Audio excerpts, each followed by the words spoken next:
Bonjour chers abonnés, on se retrouve encore pour une nouvelle vidéo dans laquelle Zagababo fait savoir au peuple togolais qu'il ne rentrera plus jamais au Togo, même après avoir gagné la lutte, même pendant la transition, il ne viendra jamais au Togo car pour lui, même à part le régime, il y a d'autres dictateurs qui sont toujours prêts à finir avec lui. Donc pour lui, Togo c'est fini. Alors, pensez-vous que si c'est ça, est-ce qu'il a raison donc de faire encore la lutte? Dites-nous toutes ces choses dans les commentaires. Merci. Mais monsieur Marcel Kodi, j'entends Ouais. tout ce que... Il y a beaucoup de grands frères que je respecte beaucoup. Hein? En fait, je ne les connais pas vraiment dans la vraie vie. J'entends, c'est les anciens qui racontent des choses sur nous en cachette. Mais c'est déplorable d'entendre ça, des grands frères qui disent qu'ils font cette lutte. Normalement, le M66 doit être une fierté pour eux. Mais en fait, en bas, ils disent n'importe quoi. En fait, ils disent, ouais, les jeunes là qui n'ont même pas, regarde comment même ils parlent, ils n'arrivent même pas à aligner des mots en français. Est-ce que c'est ça le problème aujourd'hui? Ils ont aucun niveau intellectuel. C'est ce qu'ils racontent en bas. Et moi, j'entends tout ça. Mais est-ce que tu me vois réagir? Ça ne me concerne pas. Normalement, ces grands frères doivent être fiers de nous, dire que vraiment, aujourd'hui, ces jeunes-là se sont levés pour faire parler de ce que nous parlons depuis, et aujourd'hui. C'est ça, tu veux une fierté. Mais en fait, vu qu'ils ont des ambitions politiques dans leur tête, ils se disent que nous ne sommes pas avec eux et que ce que nous faisons avec Faure Gnassingbé aujourd'hui, si demain ils veulent aussi faire quelque chose, on peut faire ça contre eux. Et c'est pour ça, la dernière fois que je t'ai dit, tu te rappelles, je t'ai dit que même si le Togo change demain et qu'il y a une transition et qu'il y a le gouvernement, je ne rentrerai jamais au Togo parce que on peut m'assassiner. Ah oui, Ferdinand l'a déjà soulevé. Moi, je l'ai dit, j'ai même dit ça au grand frère là-bas. Jamais je rentrerai au Togo parce que les gens qui seront derrière... Là, nous sommes en train de combattre un dictateur, mais n'oubliez pas qu'il y a encore d'autres dictateurs qui veulent venir au pouvoir. En potentiel, c'est vrai. Vous comprenez? Et ces gens-là, pour éliminer les gens qui ont déjà fait le combat contre Faure Gnassingbé, ils vont se dire que quoi, c'est des gens dangereux. Si on arrive, c'est vrai qu'ils ont chassé Faure Gnassingbé, mais on doit les éliminer avant pour être libre, pour que nous aussi, on puisse faire la même chose. Tu vois? Donc, moi, je ne rentrerai pas au Togo. C'est pour ça que tu l'avais dit la dernière fois. Parce que j'entends ce que les gens disent en coulisses sur moi. Oh, M66, c'est un bon truc, mais ça, c'est Zaga le problème. Ils vont dire ça à mes collègues. Tu vois? Ils veulent mettre une division entre nous. Heureusement qu'il y a eu des tensions. Et après, on s'est mis ensemble et on a fait des réunions. On a parlé. Sinon, depuis longtemps, tu allais entendre que M66 a fait des problèmes. Parce qu'il y a des vieux, des grands frères qui passent en bas, qui ont les ambitions bizarres, qui disent votre truc là c'est bien, mais c'est Zaga le problème. Tu vois? Zaga leur a fait quoi? Ils vont aller dire ça à Mokosi, c'est Zaga le problème. Ils vont aller dire à Togbevi, c'est Zaga le problème. C'est Zaga le problème. Ils viendront voir Zaga pour lui dire que c'est Mokosi le problème. Et non, moi, ils viennent jamais vers moi pour me dire ça. Tu vois? Ils viennent jamais parce que ils viennent jamais me dire, il y a personne qui est jamais. Mais c'est ce qu'ils font avec moi. Mais malgré ça, on a parlé. Je leur ai expliqué, il y a eu des mensonges, des trucs internes. Tu peux pas imaginer. Cette lutte-là, ce qui se passe en bas, c'est encore pire que ce que tu vois en haut. Oui, Zaga, pour te témoigner, mon directeur ne te connaît pas. Mais la première fois que tu as parlé avec notre directeur, il dit, ben, Marcel, le gars, il est bon, hein?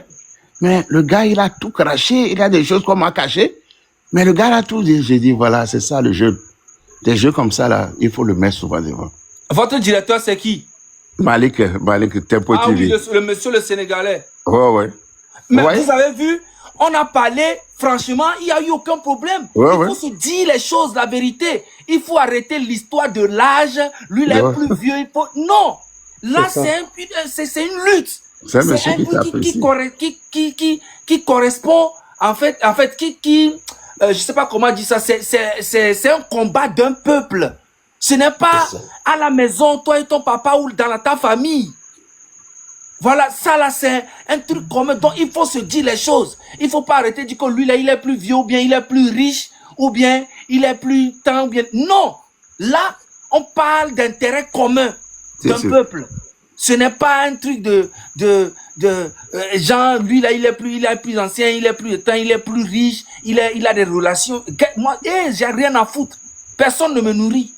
Mais on se respecte mutuellement, on se dit la vérité et après on passe à autre chose parce que l'objectif est devant nous. On ne doit pas aller à gauche, à droite. Mais sans oublier qu'il y a beaucoup d'anciens qui ont des ambitions politiques depuis des années que Gnassingbé et Fort ont éteint. Et aujourd'hui, au lieu de soutenir ce que nous sommes en train de faire, ils soutiennent juste comme ça parce qu'ils se disent qu'on a de la visibilité, mais en réalité, ils ne nous aiment pas. Donc, il faut faire attention. Ils racontent des choses. Ils n'ont pas de niveau intellectuel. Ils ne peuvent même pas aligner des phrases en français. Ils ne peuvent même pas faire de la lecture. Ils ne peuvent même pas faire ci. Qu'est-ce qu'ils connaissent de la politique? Alors qu'on ne fait même pas de la politique. Ça, c'est pas la politique, justement. Ça, c'est pas la politique. Ça, ce n'est pas la politique. Eux qui sont des politiciens là, mais ils n'ont qu'à nous aider à mettre fin à cette dictature. Ils vont faire leur politique pour développer le Togo. Ça. Nous voulons une politique qui va développer le Togo, qui va mettre fin à la souffrance des Togolais. C'est ça la vérité, ce que nous voulons. La fin de l'oppression. Un Togo nouveau, où le peuple sera capable de s'exprimer sans avoir la peur au ventre. C'est ça que nous voulons. S'ils sont des intellectuels, d'accord. Mais ils n'ont qu'à nous aider à mettre fin à cette dictature, à cette oppression. Merci beaucoup à vous. Monsieur Marcel, est-ce que vous avez fini? Oui, et puis, c'est pour compléter, pour dire ce que fait Ferdinand, je le tire chapeau. Le gars se tracasse toute la semaine pour avoir des informations pour vous. Mais il y a d'autres qui sont pour venir l'insulter, pour les traiter de tous les mots. Ouais. Même les lunettes qu'il porte, on trouve à dire sur ces lunettes. Sa corpulence même. Est-ce que c'est ça le problème? Pourtant, le monsieur, il vous fait une communication. Il vous dit des vérités. Ce qui est même dans les couloirs du soir, il apporte ça à ses risques et périls. Au lieu de le soutenir, hein, il vous appelle à faire que, voilà, il y a une cagnotte, il y a un téléthon qu'on est en train de faire. Mais vous venez l'écouter gratuitement et vous dites que vous êtes à la messe. Vous êtes des fidèles, des faux fidèles. Vous venez à l'église et vous écoutez le prêtre, il prêche. Et au lieu de mettre la main dans le téléthon, Ferdinand, dimanche prochain, là, ils n'ont qu'à tous. Il faut leur demander tout. Grand frère, je vais te dire quelque chose. Même si Ferdinand se fait assassiner demain ici à Paris, les Togolais vont juste dire ah, et puis c'est fini. Ouais. Moi, en fait, ce que nous sommes en train de faire, c'est vraiment un sacrifice inutile. En fait, c'est là maintenant que les Togolais vont démontrer à tous ces combattants qui sont morts, qui sont emprisonnés et d'autres qui sont encore vivants aujourd'hui là, démontrer que vous êtes avec eux. Même si moi-même demain quelque chose m'arrive où je meurs, vous dites, on lui avait dit hein, que d'arrêter les histoires de politique. Vous voyez maintenant qu'il est mort. Vous avez vu. C'est ce qui est juste, c'est le bon combat. Chers amis, c'est le bon combat. Quand je dis inutile, en fait, les gens ne comprennent pas. En fait, voilà Nyakade, on l'a arrêtée, elle est en prison. C'est pas inutile parce que nous sommes en train de continuer. Mais imaginons si nous aussi on a arrêté. Mais c'est fini pour elle. Voilà Amron aussi qui est encore arrêté.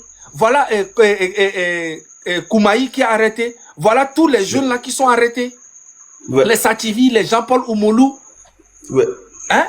Jean-Paul Oumoulou qui a fait des choses pour dénoncer pendant des années, il est en garde à vue, ça fait 4 ans. Mais ça veut dire que le combat qu'il a fait, c'est inutile. C'est que les Togolais ne sont pas reconnaissants envers lui. Non, nous sommes reconnaissants, les Togolais sont reconnaissants. C'est grâce à leur lutte, à leur ténacité que le mouvement M66 c'est là aujourd'hui.